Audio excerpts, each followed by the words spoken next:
one of the biggest things that we did was also removed the cozy from Crashless 2, because a big part of it is, again, like all of the affinity like action RPGs. There's coziness is not like the forefront piece of it. Well, again, It puts you in a very many RPGs have cozy elements. 100%. You can even say like Dark Souls. Well, it's like, well, you go to a nice fire and sit down. Yeah, there's cozy elements. That's cozy. And it's like, don't get confused about what the primary is the game cozy, or does it have cozy moments? Butterscotch shenanigans. Hey everybody, welcome to episode 569 of Coffee with Butterscotch, the weekly podcast for indie game developers. I'm Seth, and I'm the games programmer. I'm Adam, the miscellaneous programmer. I'm Sam, and I'm the And we are Butterscotch Shenanigans. Today is April 17th, 2020 quick. Also, just to be clear, that's Adam and Sam. I realized that... was it not clear? Have I not made myself over the past months, you guys' names have gotten increasingly incomprehensible. I'm like, I wonder if new listeners even know what you guys' names are. Doesn't matter. Will they remember? Yeah, because I think it's hard to remember a name. The universe is a cold, uncaring place. Nobody cares what your name is. No, call me whatever you like, as long as you call me. You know. Yeah. Also, people can't tell our voices apart, apparently, which is surprising to me because it seems like our voices are extremely different. It's completely obvious, you know. But apparently it's not. All right. Well, today we're just gonna talk about one thing and just a lot. And that thing is tags. Tags on Steam and GameDiscover.co, and how they have a cool tool that you can use to play around with your tags. And I don't know, we'll just dig into what all that means. And Sam's been doing the most with it. So I'm going to just kick it over to him, and he's just going to drive this episode. Let me take a deep breath so I can bloviate. Don't worry. We will also interrupt constantly because that is how we do. So let me present to you a problem. Okay? What's the problem? The problem is you're on Steam. You know who else is on Steam? 20,000 other games per fucking year. Okay? Oh, fuck. Yep. Yeah. Plus all the games that still sell more games than anybody else year from after 7 year. years ago. Okay? Yeah. So there are approximately 1 bajillion games on Steam now. And this is a problem that every storefront faces, but Steam is the only one who seems to give, frankly, two shits about trying to solve it for you as a new game coming out in particular, or frankly, if your game's been out for a while. And so they do this through a bunch of different things, but the biggest one is the tag system. So tags are just descriptors, right, that go on your game. And importantly, as a dev, in the back end of Steam, there's a tag wizard, it's called, that Steam built, where you can essentially add tags to your game, reorder them, and it will show you then a preview of like games that are similarly tagged to your game. And why is that important? Why would you care about this? Well, it turns out that a lot of the algorithmic discoverability of Steam is driven by that, like more like this concept, right? So they'll say when they're giving even like those front page recommendations to be like, this game, we're showing you this game because you played this other game, right? Now, if you compare to, so like I was exploring Google Play over the weekend, and Google Play has genres, and they've got, I want to say maybe like 12 to 15 genres, like racing, puzzle, simulation. And I believe Steam you can does choose, too, right? Steam does have like kind of primary genre categories that stuff falls into, but people don't really discover stuff. Like you can, there's like places where you can be like, oh, look at action. Those are still just tags, actually. But they're still just tags. It's all sort of like just the tags. highest level tag. Yeah, the difference, and the kind of difference with something like Google Play versus Steam is that, in Google Play, I think you can choose two genres. I think so Apple that means too, and like, but I think so on that Apple means it's a subcategory or something. Yeah, and then on Google Play, they do have additional, like, it kind of like a tags thing, but it's not surfaced. Like, it's on the back end now. I did it the other day for How Many Dudes, where you can say, like, simulation. You can get more in the weeds about, like, life sim or whatever. A few more things that are more tag feeling. Yeah. But so what that means, though, is if you're playing like The Witness and Baba Is You and Bejeweled, Google Play is like, yeah, these are the same. These are all the same game puzzle. Right? Yep. Even though they are completely different in every possible respect. And so having more granular ways to kind of demarcate different things about a game turns out to be super important for discoverability. Yeah, it's useful for machine learning in particular to be able to recommend you stuff that is actually probably a thing you're going to play, right? Yeah, Because if it's too broad, it won't work. Yeah, it's also such a simple system. I think this is the thing that people keep on relearning in big tech, right? Where they're like, "Ooh, just the more data we have, like we just know everything about this game. We can be like, ooh, now we know it's like this other game." It's like just tag it, Tags. just tag it. And And I think, players can add tags is the other part. which is the big one. So on Steam, yeah, players post-launch players can then, I think even maybe pre-launch, because like this, how many dudes has some because of the demo, I think. People can add tags. The community adds tags. And sometimes they're a little more far afield, maybe not like what you would pick per se, but like it essentially helps reorient and kind of add strength to certain parts of the tags, whatever else. Yeah. And the idea is that Steam prioritizes them with a dramatic fall off, right? So stuff that so you get to choose ultimately like what the tags are, right, on your game. And then I think it's like the top 5 or the by far heavy most ones. powerful, and then it drops off really rapidly after that. And so all of them have some kind of effect, supposedly, but the ones that matter the most is you're still limited. It's not just like, ooh, the more tags I have, the more I get to show up, right? So what's been interesting then is basically just confronting this challenge yet again, with how many dudes, as we're heading into, we just did our release announcement, and as we're heading into now the window pre-launch where we're finishing up the game, we want to make sure that algorithmically it's just kind of chilling at like the best spot possible, right? And we managed to get a trial of Game Discover Co. Pro, which is like the fancy tools for usually publishers are using this, right? So much bigger operations to do these various analyses to see like, okay, you can basically ask it what other games do people who have already played my game play, right? So in other words, what just naturally is like the audience. They call it an affinity score, right? So the idea is you can be like, so you can see a game and it'll be like the affinity score for this is 50 for this other game. And that means that people who play that game are 50 times more likely to also play your game than the average Steam player, right? Right. So you can identify stuff that like, you're like, oh, for whatever reason, maybe it's a surprise depending on what the game is. There are a lot of surprises in there for us. For some reason, there's a huge overlap in this audience. Even if it was a game that you didn't like think matched and therefore didn't tag your game to try to sort of show up alongside. Right. And so this is it's a big hurdle for indies in particular to figure out how exactly to do this tagging thing, right? And it comes down to a number of things. One is that marketing games, rather building a game that is marketable, which I think we've talked about in the past, you kind of have to be able to describe who it's for, right? Especially, regardless of what shape the game is, you need to be able to say like, this is a pick genre, like this is a roguelike, this is an action game, this is an RPG, this is a crafting game. But as soon as you start making, your particular game, oftentimes you're so close to it that you'd be like, well, there's like a little bit of crafting in here, so we'll put crafting. Or like, oh, well, like there's like this, there's a little bit of like a kind of an action or like a puzzle platformy vibe to this thing, even though it's mostly not that, it'd be like calling Terraria a puzzle platformer or something, because like technically you're platforming and sometimes you got to like, I don't know, navigate some stuff. Maybe and like that's life adjacent. is a puzzle, so like exactly. And so you can kind of get in you kind of get, I don't know, you like get too close to the game and start thinking it's for that like anything would apply or that like too many adjacent things might apply. Well, right? Also to kind of hone in on what you were saying about like not necessarily thinking about what the game is, but who it's for is such a big deal because two different things. Yeah, because like I'm not gonna say the name of a game, but I'm gonna call out a pitch that we got when we were at PAX East. There was some devs there who had a booth, and they pitched their game as it's Stardew Valley meets Dark Souls, right? And immediately in my mind, I was like, no, who is this? Yeah, those are really polar opposite because things, right? Somebody and it's not about like taking two things and just saying like, all right, let's put these together and kind of like see what comes out.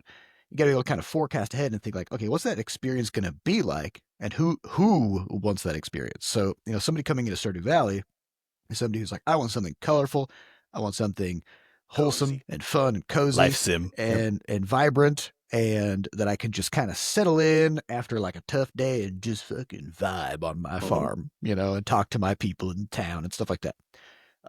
Dark Souls is I want to Not get that. fucking obliterated. I want to be Yeah. sweating. I want something so hard that I have to do it 1,000 times to get it right, you know? Well, it's the difference between doing something that creates surprise, where you're like, it's X meets Y, and that for some reason like is evocative. You're like, ooh, I can imagine what that might be like, or Well, it's and it surprising just- in an well, interesting well, way and, versus like, just confusing. Yeah, Mhm. and Yeah. that can be the same person, right? Like the same individual person can enjoy Dark Souls and enjoy Stardew Valley, right? And there are a lot of people who play both games, but it's about kind of who you are at the moment when you're sitting down and you're like, I'm gonna play some games tonight. What Can mood you am I pick in? the vibe, You know, right? can I pick a game that has the vibe that I want? And if a game has, completely opposite, it's like it's pulling the player in completely oppositional directions, then it becomes much, much harder to find an audience for Well, and it. also I right? think on the dev side, it's usually that again you're so close to it that you're thinking about mechanical aspects of it that would lean it toward like Dark Souls or lean it toward Stardew Valley instead of being able to say like you said, emotionally when you sit down to play this thing, what would your expectation be, right? How are we delivering on that expectation, and is it doing the job in the way that we want it to? And also And in a way that's grokkable at the top of the marketing funnel, which is which is the really tricky. ultimate challenge, right? So again, I guess it's hard to know. It's just hard to know these things. So in the past, the way we've gone about tagging our games, because again we've always been self-published, so we've been managing this ourselves, is basically to look around mentally. We're like, okay, well, we're making, in the case of like, let's say Crashlands, to us, we're like, it's a like crafting open world adventure thing, and crafting is the main progression engine for it. So like open world survival craft or like survival games, Don't Starve, it gets a early comparison to the original Crashlands a lot, is kind of like the pocket that we're going to be in, and then we're going to be like that plus like RPG stuff. So the weird part about the game then is like the main genre is actually this kind of like sandboxy thing with survival and like kind of frustration elements built in. We're going to do parts of that and then put the RPG thing as like the secondary bit.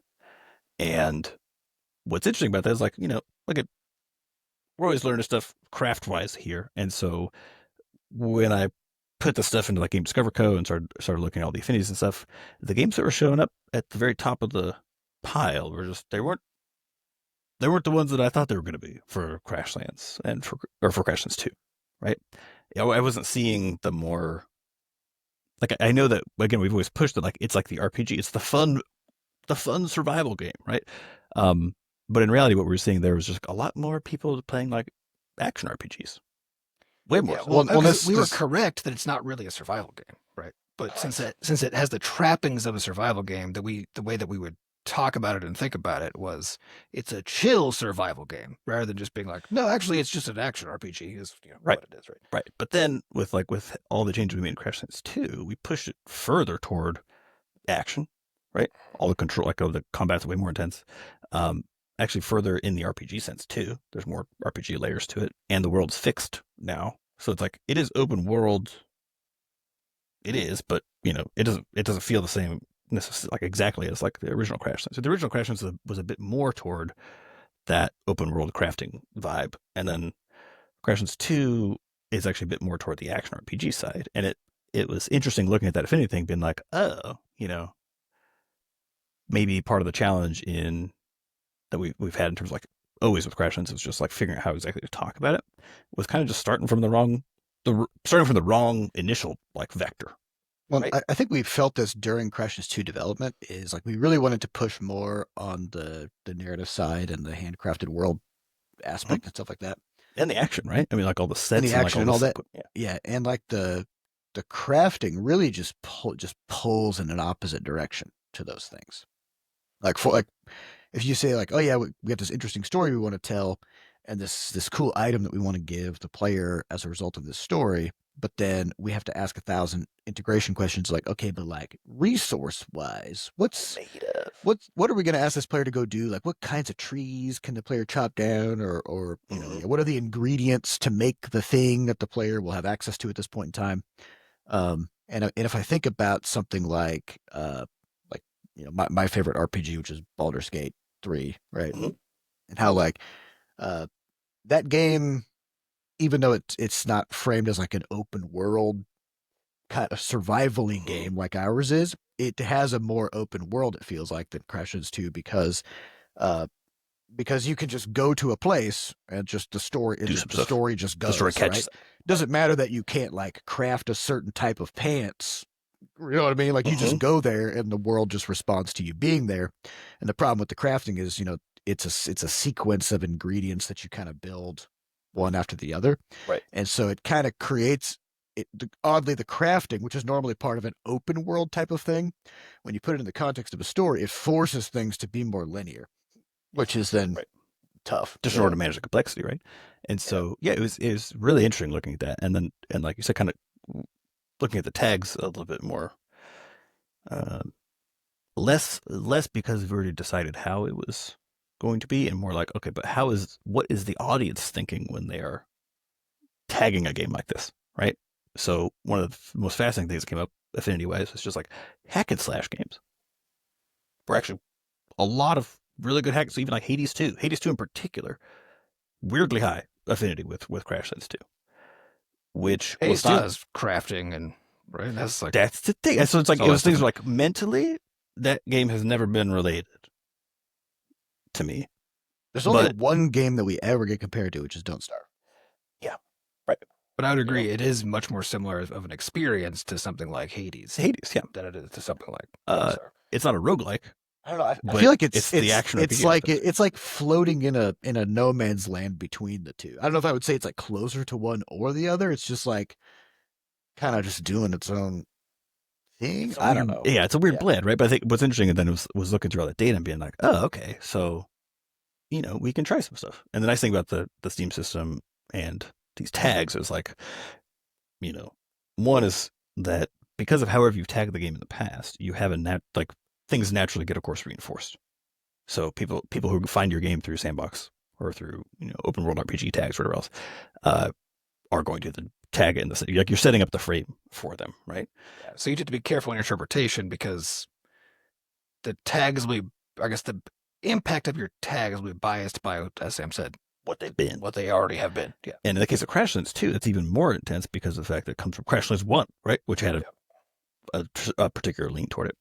And so, I mean, the players who played Crashlands 2 were largely players who played Crashlands 1, which means they're bringing their biases about they think about what the game is and with them into that. yes. And so we're trying something with Crashlands 2, like back end tags thing, to just say, okay, let's take, like, try going down this route and try going down this sort of, tag and marketing journey here and just say, focus on the action RPG aspects of it, the kind of hack and slash nature of it, and don't push it into that like survival and survival craft stuff, because in reality, if someone's looking for a game like Terraria or just like a more sandboxy game like a Nessus or Core Keeper or something like that, Yeah, they're not actually looking for Crashlands. it probably actually makes more sense if it's like your Hades crowd or something Or more, really just like isometric. JRPGs even, Yeah, like even just yeah. It's I think it's that if we think of like the crafting and all the world exploration stuff is actually just is the mechanics of how we built an ARPG, right? It's like those Yes. are, and they're really interesting in that context, and that's part of what makes it unique in the ARPG space, right? All of that is true, but really it is like it's an ARPG first Yeah. experience, because that's true. Like it's also how I experience it. Really, like I don't experience it as a crafting game, right? Yeah, I think it's true for most people.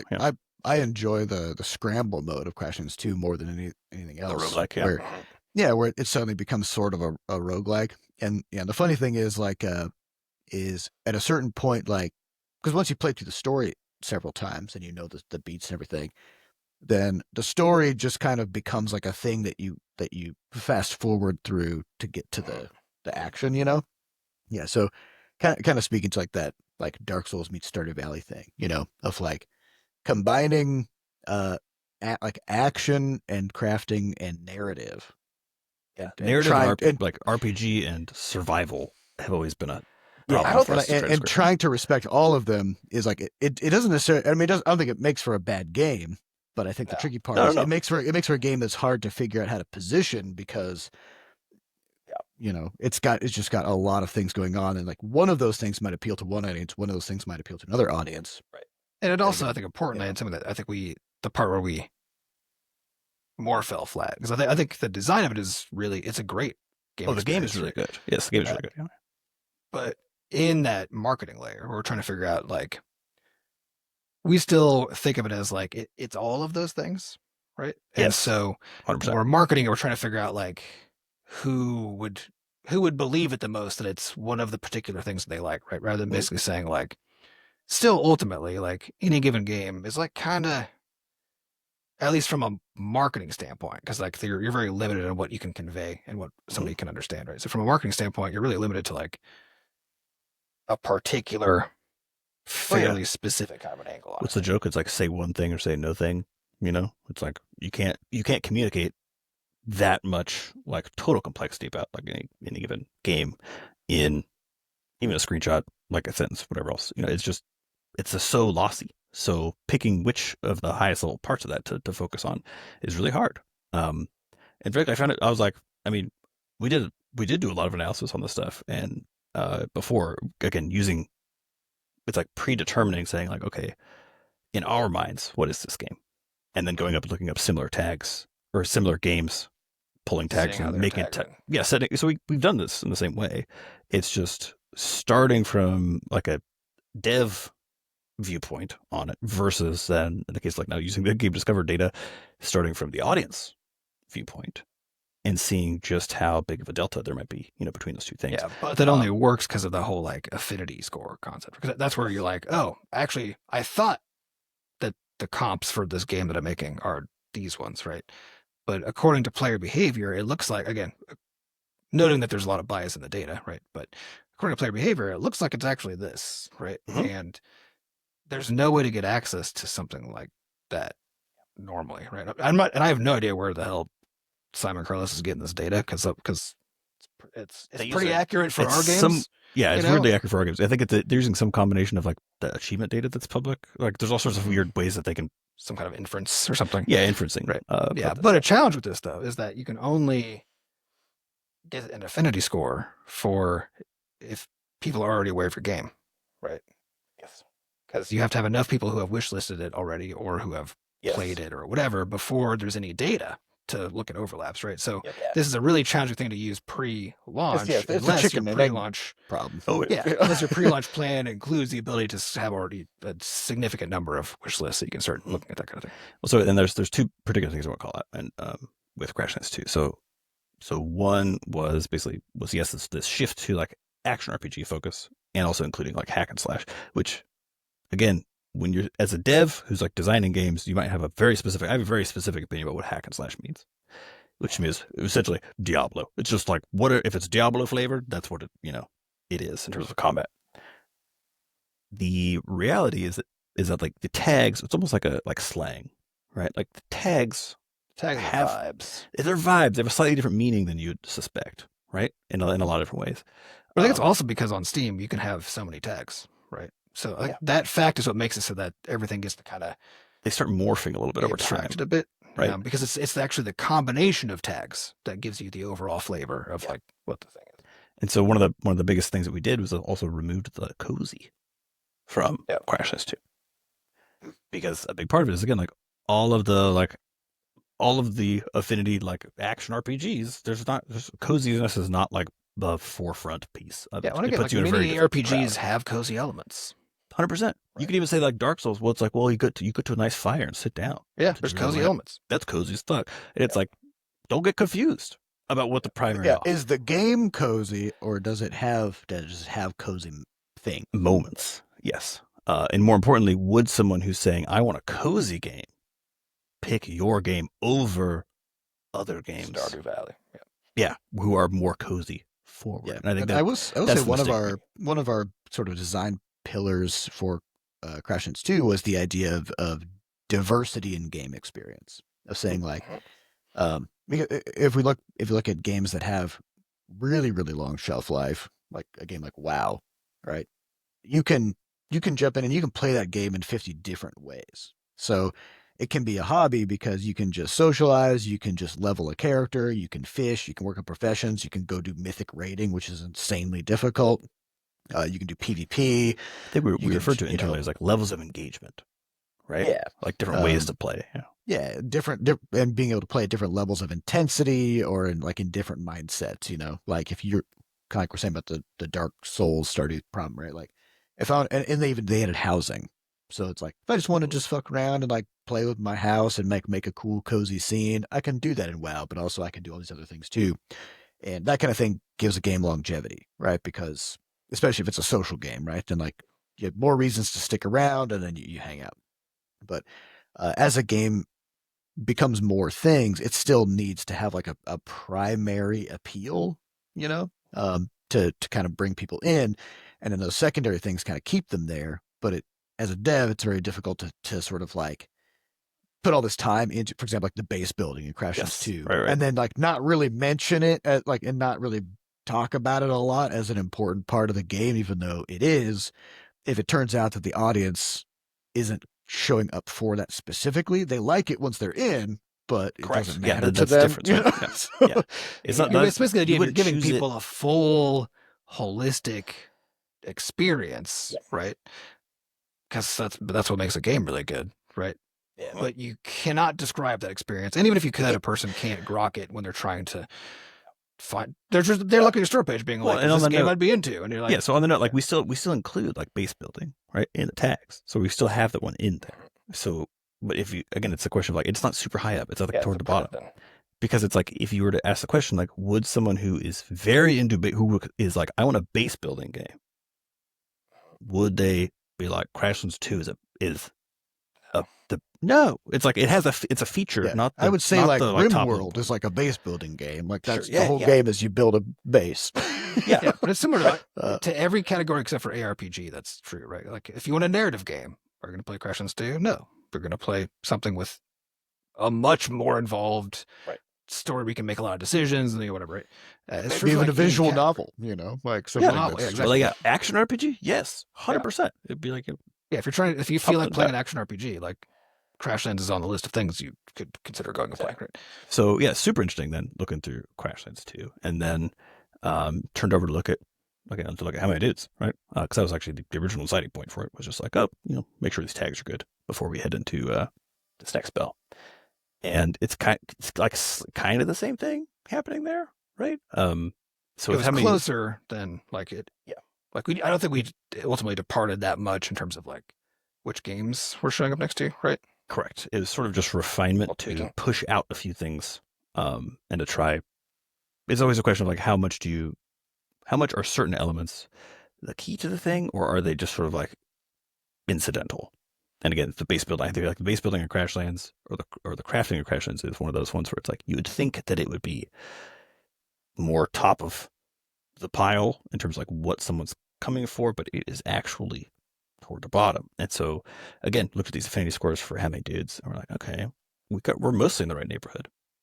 Yeah, but also And- what we saw looking at the games, because I think our tagging was already like pretty close. We're ultimately. pretty close, yeah. But if you look at the game list of the top Affinity games, I was surprised by, because to me the vibe of that set of games was that basically like very indie was like in Mhm. like in particular like very indie, like typically smaller ish games, or at least anyway very just extremely indie games, and focused on the like truly like roguelike of some sort or another, right? And so it was like indie roguelike were like the only two things that seemed to be in common with like that top set of games. Yeah, Right? they're completely different vibes of game or like style of game Yep. or genre, even in a lot of cases. Yeah, like but- I was expecting Balatro because like it feels more similar to like a Balatro, right? But Balatro is like not like a low affinity, but it's way down from the top. Yeah, of it's the in list. there, but not as high as you'd suspect, right? Yeah. And I think part of that again comes down to like what is happening during the game, right? And one of the things that we had over the past couple months had kind of honed in on was this idea that look, it is an auto battler. Again, like what is the game? It's like, yeah, it is an auto battler. Everything fights between rounds. You don't really do too much, etc. But what's fascinating looking at the data is that there's not a lot of suggestion that people aren't coming to it because it's an auto battler. Does that make sense? Didn't we find out Yeah, that auto battler's people not really don't- a genre on Steam. Yeah, not a it's- big genre. Right? Yeah, it's not a big genre on Steam, and so it's like there's not, which there's might not that just, many might games. just be a more of a community bias / perception thing, right? Of like there might be a lot of games on Steam that could be described as auto battlers, but if Yep. Steam players don't really use that language to communicate about that Yeah, type of a exactly, yeah. game, then you just never get games tagged with it. Yeah, because again, 100%. as Sam was saying, it doesn't matter what you mean when you put a tag on there. What matters But is what what the does a audience- player what the mean. People mean, yeah. Yeah. Yeah, and so again, I think we kept it, but we pushed it further down, right? Where previously it was like one of those top 5 essentially like genre placement things. Kind of Also, pushed it down. simulation was the other one, right? That we. Yeah, and simulation was the big one, which was like in my mind, I'm like, it's a battle simulator, so it's a simulation game. But again, it's not about like the definitionally when you think about what is a simulation. So it's like a thing that kind of has a life of its own. It's just doing things based on whatever it's decided to do, and you're not really doing much. Yeah, in there. or it's a real to life, like, power washing simulator, right? Where it's like Right. some kind of tedium where you're occupying like that kind of a role. Right. Yeah. But so again, in the audience's case on Steam, simulation is far more specific. It's not just like, are there simulated elements, right?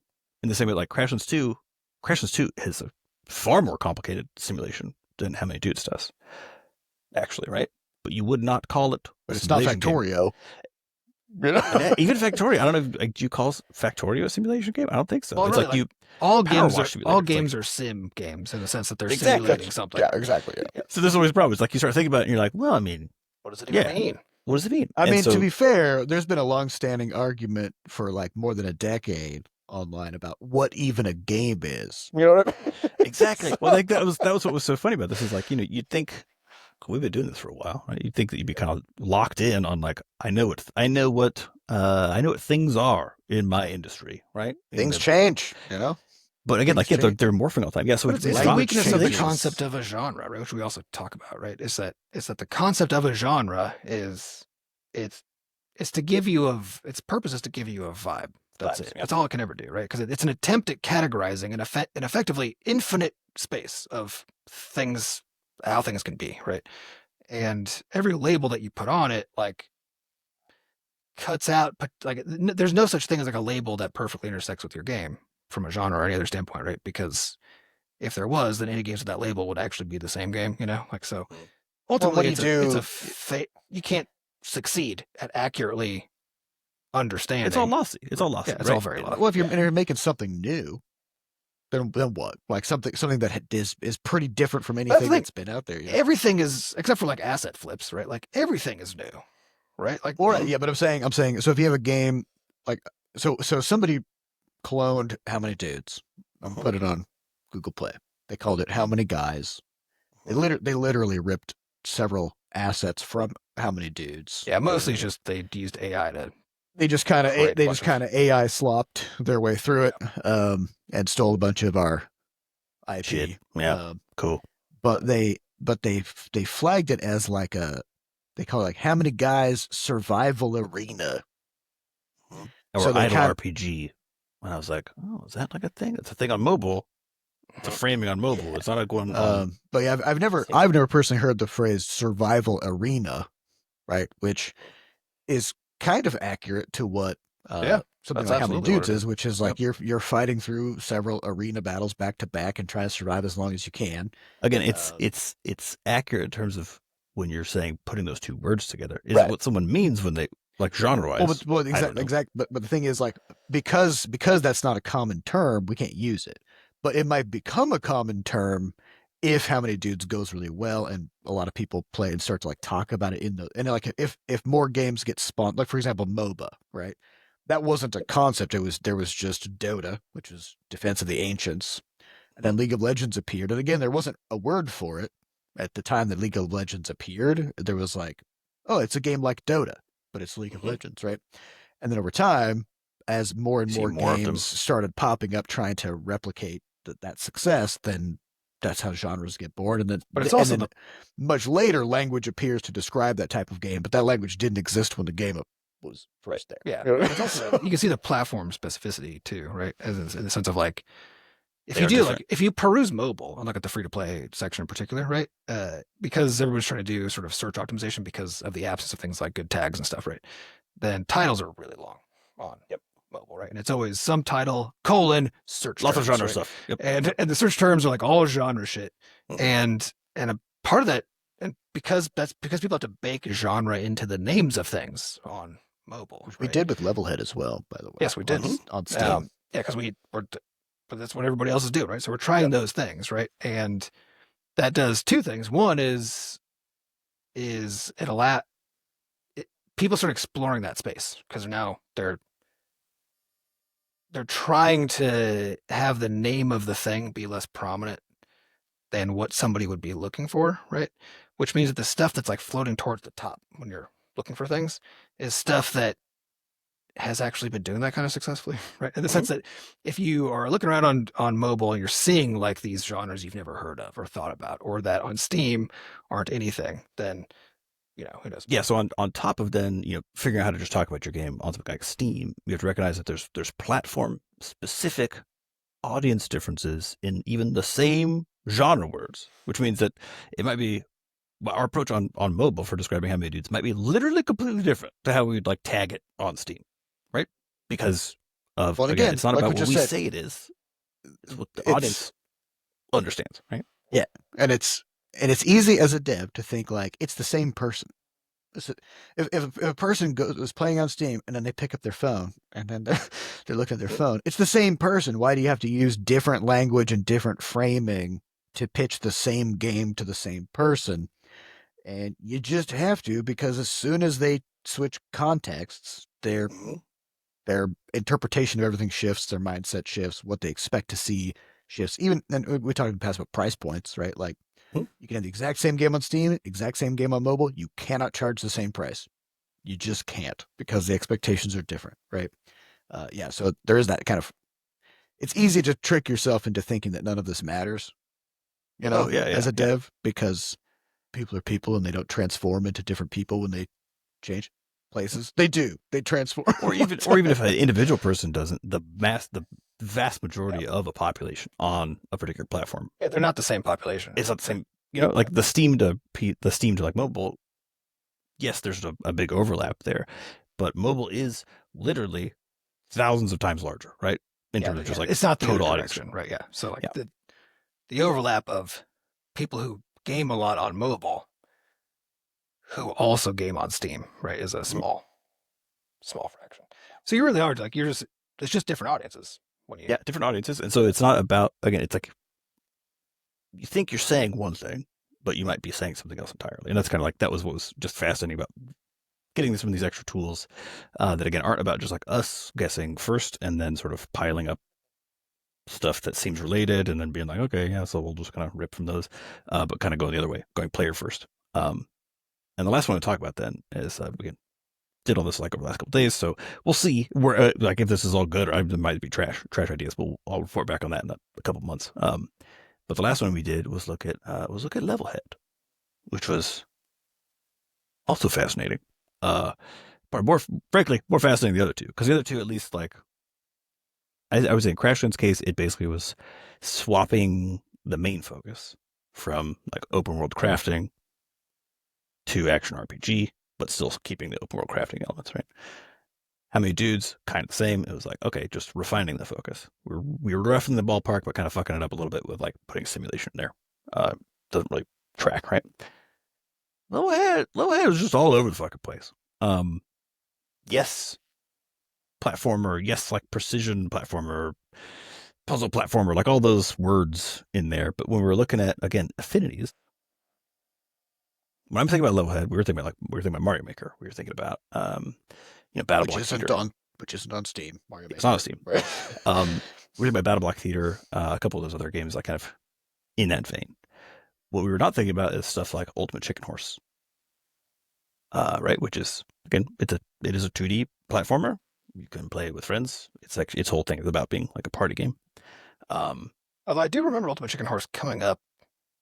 It came up working on Levelhead.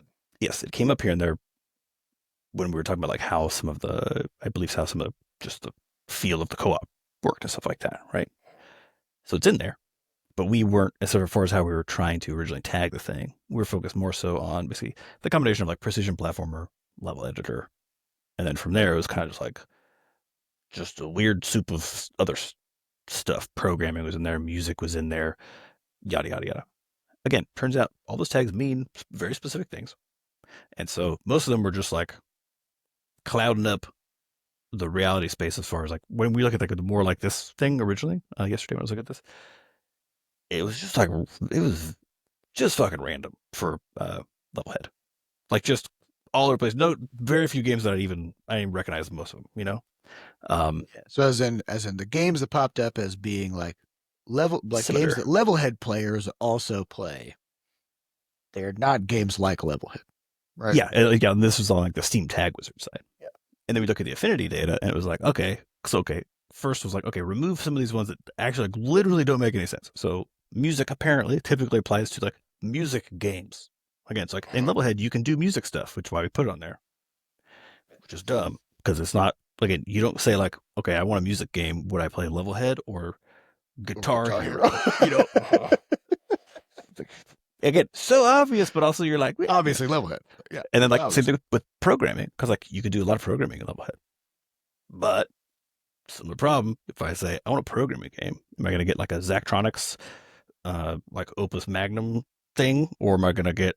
Well, it's also you can't for even if you were into that bit because it's about level building, which then has programming elements, which is very different than programming, sort of in general, right? But even if there was more overlap there, how's a person supposed to know if they're like looking for a programming game and then Levelhead comes up? There's no way for them to understand like how those things relate. Yeah, and again, it's all self-reinforcing, right? So Steam will show your game to people based on the tags, and then if the people are like, I don't know, fuck this, like, I'm not into then it, they show it to fewer people. they show it to few people. So you end up sort of in like just a dead end street where you're showing the game to just all the wrong people, and you're like, wow, nobody wants this nobody game. cares. Yeah.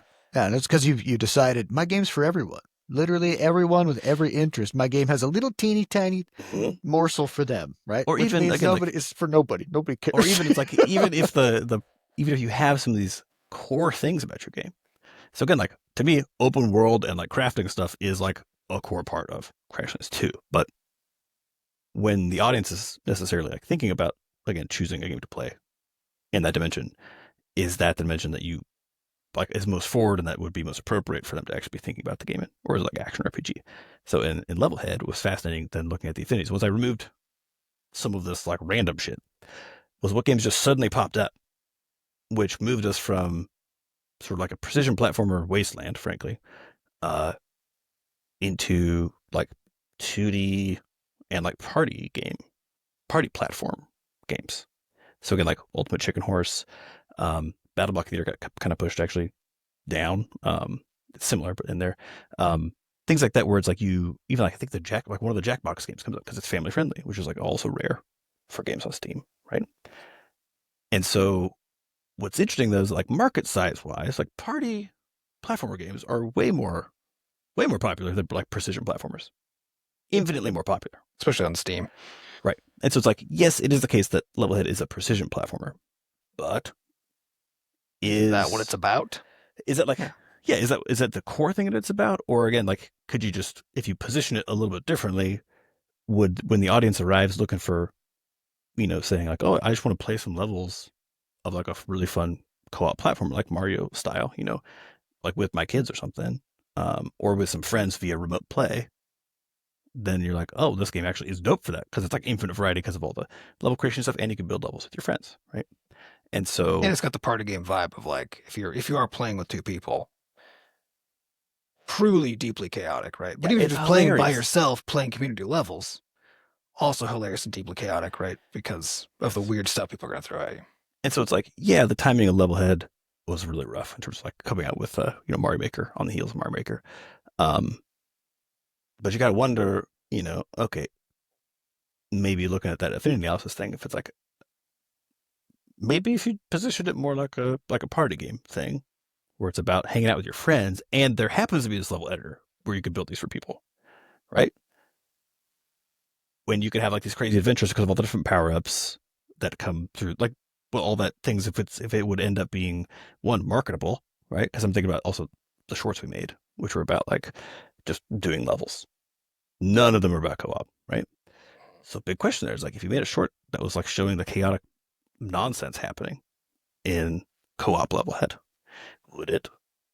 Yeah, but It'd it's work. couch co-op, which is It's couch always co-op, the- but also with Steam Remote Play, it's not. Like you can actually True. we have remote play. So like you could just play with friends. It doesn't one person just has to own the game. It doesn't matter. And so yeah, like, we don't have true multiplayer in the sense of the game itself having like a lobby and stuff. But you can, if you're both on Steam, you can do it. And so I've never actually used that. How well does it work? I honestly have no idea. I don't know. Level head. We- Can we you have- do, can you do 4 people even through Steam Remote Play, or is it just 2?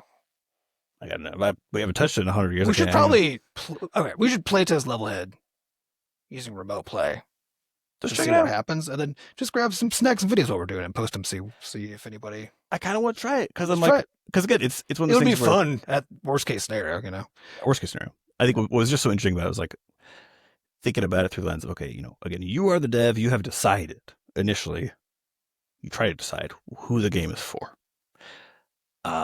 Once you actually have some data in there, because of a demo, in the case of How Many Dudes, we got some demo traction with that. In the case of Crashlands, because of sales, in the case of Levelhead, we've had enough sales. We do have data as far as like an audience crossover.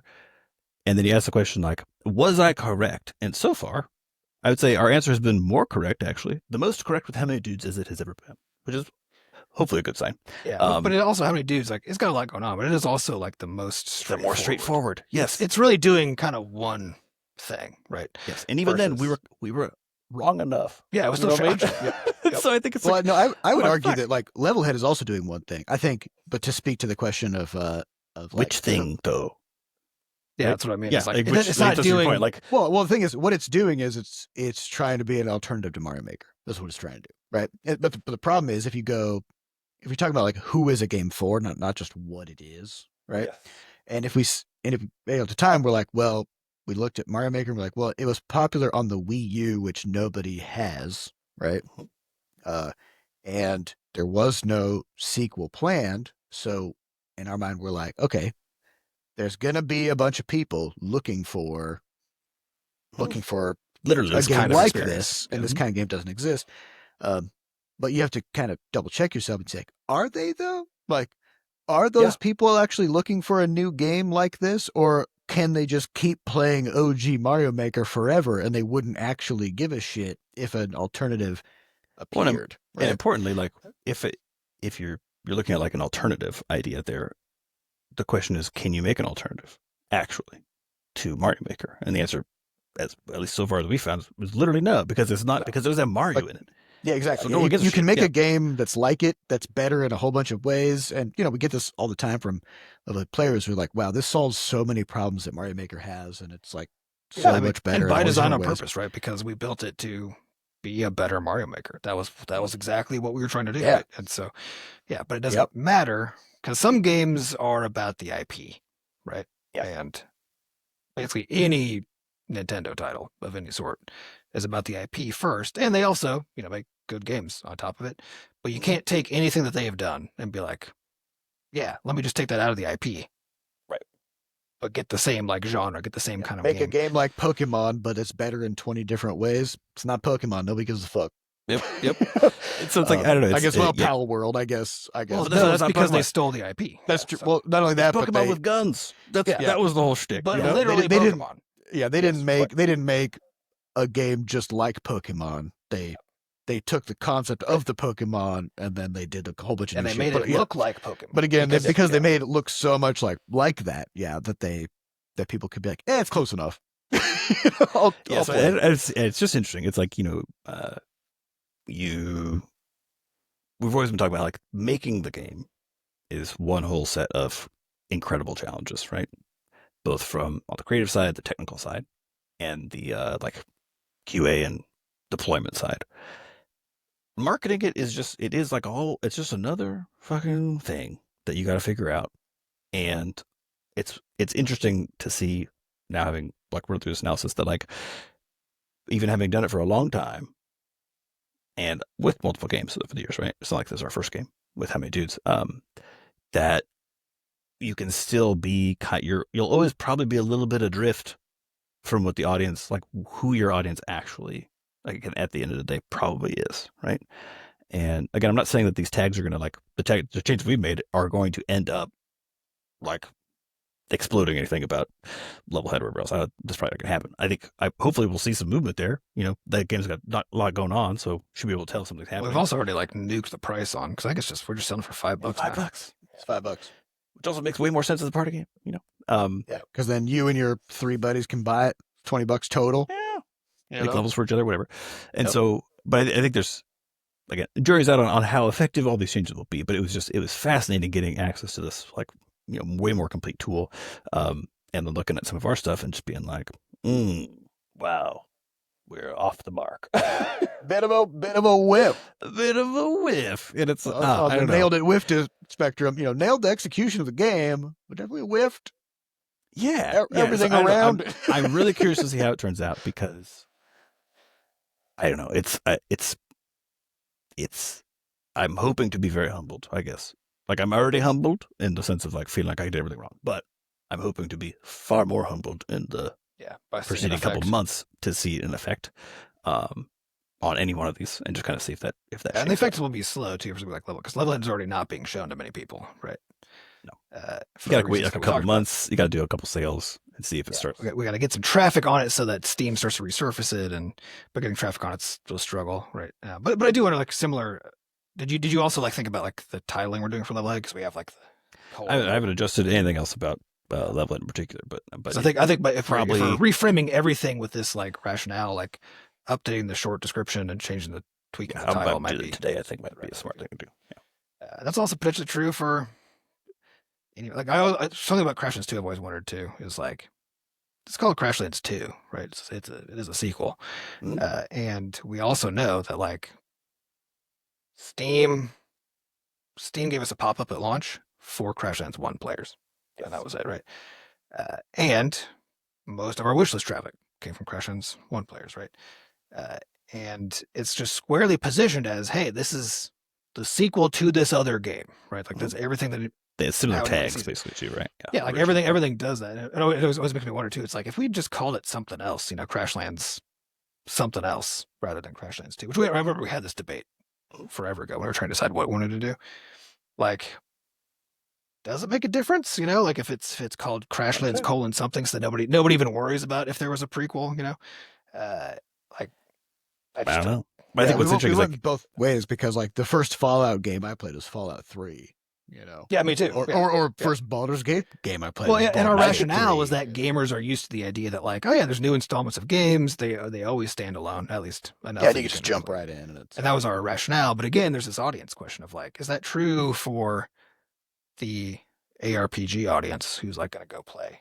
Well, I think Crashlands 2, right? I think secondarily, it's like there's a benefit in, it's mentally to me, of rotating the tags on a thing, or like rotating how you're describing it, to see if something else will work. Because again, like if you've been sitting in some particular corner of Steam for a while, like the open world crafting area with Crashlands 2, with Crashlands 2, if we rotate some of the tags, we push ourselves into a different neighborhood for a bit, see what happens. Get some new eyeballs on it. Yeah, we go circle back, but you can see you might get broader exposure over time if you're kind of repeatedly doing this, right? Rechecking those scores, that sort of thing, and like just kind of tweaking it and see if would it make sense to push it over here for a bit. I don't know. It's kind of it's a cool thing to me. And I think until we had some access to those tools on the Game Discover co-site, it's like easy to start reasoning about, right? You're like, let me pick games that are similar to mine.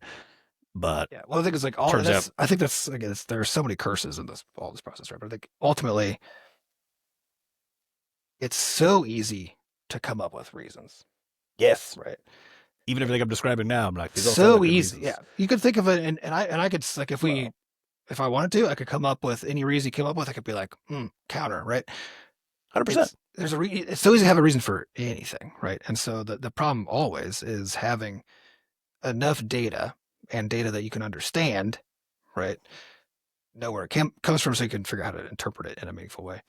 And in so many cases in games, you can't have it. You can't have, and not even the point where like it's not available, like as in like the data can't exist, right? It's like, yeah, you can't pull it out. The whole idea of like you can't A/B test the universe, right? There's no such thing as data like if you did this versus didn't do that, right? For the most part, there are ways you can do various kinds of A/B testing depending on platform support, blah blah, right? But for the most part, it's just like stuff happened. That was the data, and you have Let's tell a limited story about visibility it. on it. You did a thing. Some stuff happened. Would they Who connect to? knows? Do you Yeah. even know all the stuff that happened? Or there's a bunch of stuff that happened that you don't know about? Yep. Yeah, there's no way to know. Yeah, so Sam made all Just these doing your changes, best. and then we'll be looking at Steam charts, trying to figure out like, It didn't does it look mean like anything. something happened? But the reality is, we'll never be able to tell for sure, right? And so all we can really do is just say like, do we think the logic of this makes sense now that we've been exposed to ideas we didn't have before, or to information that we didn't have before, or to tricks, or whatever, right? And in this case, it was the thing we didn't have before was the affinity score of, hey, the players who play your game play these games. Yeah. Right? Super useful So data. there's Oh my god. something about that fact. And again, like, I can now come up with a million things to do about that are going against each other, right? But Mhm. but that's a new It's a new it's avenue. new you know? thing that we get to incorporate into our reasoning and then try stuff. And again, we just have to be aware that anything we try may or may not work. We may or may not be able to tell. So your goal operating in the space as like nebulous as games publishing is to just be constantly learning and constantly trying stuff so that you don't stagnate at some point where you're like, I know how this works. I'm going to do it this way, right? But instead you're like, keep fiddling the I'll knobs. never know. Just Yep. Yeah, keep except that going. you'll never know how it works. Keep looking for information, keep looking for data, keep looking for explanations, and keep trying stuff and just build a Gotta better be open to being model. very wrong, frankly. This about kind of what reminds you've me been of doing. And you got to be of open to like- never knowing if you were right or wrong. Yeah, that's true. Yeah, so there's a book I'm reading called AI Snake Oil, and it's from like 2023, so kind of around the like right after kind of Chat GPTs started popping up. And it's about like what AI can do and what it can't do, and blah blah blah. And there's an interesting example in there about there was like when machine learning was first kind of popping up into the the public consciousness. Some record executives were like, I think we can use machine learning to determine whether a song will be a hit. Because we'll look at all the popular songs and like feed all the all the audio data. Yeah, if we got all the data, surely it's in there. And then we can run our prediction algorithm with our machine learning tool against songs that like artists come and they pitch us as a publisher and they're like, hey, I have this new album, can I get a record deal or whatever? And then they could just just yes or no, will this song be a hit guaranteed based on all the past data, right?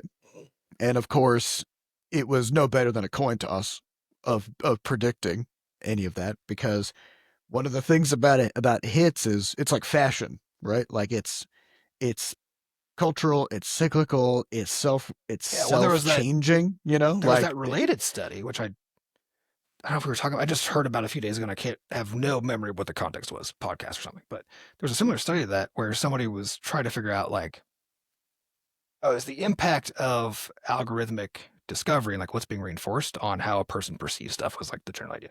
But they did it using music. It was the same idea. They took a list of 40 songs. Oh, yeah, and then they gave them to, it's It's an old presumably psych study. universally concentrated, but they gave it to a bunch of people and they split up the types of groups, right? So that some people could see how other people rated stuff. Some people couldn't, right? And it was by group, so each group had a different sorting, right?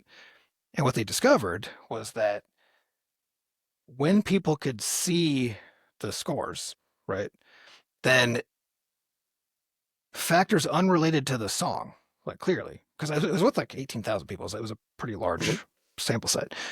Basically, what they found was that within like each group that was segmented away from each other, right, completely different music Came top of the sorted charts. to the top as the Yeah. best Yep. tracks, to the point where even the stuff that was like at the top of one was literally the bottom of another, right? And it was because like what everybody always is thinking about is like, oh yeah, you just got to figure out like which one will be a hit and all this kind of stuff, and they don't truly appreciate the effect that randomness plays. I think if you ask a question like, why is it that every song now has like a TikTok dance with it, and it's like because that's just another way that you can try and make it so that It'll show it to people. it'll show it to people. That's it. It's like 90% of the battle, right? Yeah. It's Yeah, all the same stuff. because the idea there was like, well, so now depending on what people saw first, then that's what got rated first, right? Yeah. And as soon as something starts to get rated, that starts to be what people see if they're sorting by rating, right? And then so basically, whoever saw it first in whatever mood they were in started a ball rolling, and that's literally how every algorithm. That's Well, how and if Steam you've got algorithm works. 40 songs and you're listening and you get down to song number 30, like, I'm kind of tired now. Like, I'm over it. I know. Oh, yeah.